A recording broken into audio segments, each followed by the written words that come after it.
Hi friends, ఈరోజు సింపుల్గా ఈజీగా అయిపోయే ఇంట్లోనే రెడీ చేసుకునే బ్రెడ్ పిజ్జా తయారు చేశాను. అది ఎలాగో చూడండి. దానికోసం ముందుగా 4 బ్రెడ్ పీసెస్ని ఇలా అరేంజ్ చేసుకొని దానిపైన టమాటో సాస్ బాగా అప్లై చేశాను.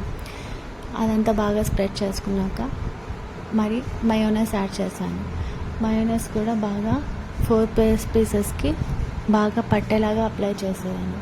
తర్వాతకి పెట్టిన కార్న్స్ యాడ్ చేసి తర్వాతకి ఆనియన్ స్లైస్ వేసాను. దానిపైన చీజ్ యాడ్ చేశాను. ఎక్కువ స్పైసీ లేకుండా నార్మల్గా ట్రై చేశాను. ఇప్పుడు ఒక ప్యాన్ తీసుకొని ప్యాన్ హీట్ అయ్యాక అందులో గీ యాడ్ చేసుకొని ప్యాన్ చుట్టూ బాగా స్ప్రెడ్ అయ్యేలాగా చూసాను. తర్వాతకి బ్రెడ్స్ యాడ్ చేశాను. ఒక 2 మినిట్స్ తర్వాతకి ఇలా రెడీ అయింది. అదేవిధంగా మిగిలిన 2 బ్రెడ్ పీసెస్ కూడా యాడ్ చేశాను. ఇప్పుడు రెడీ చేసి పెట్టుకున్న బ్రెడ్ పిజ్జా పైన టమాటో సాస్ యాడ్ చేశాను. అంతే, సింపుల్. Thank you.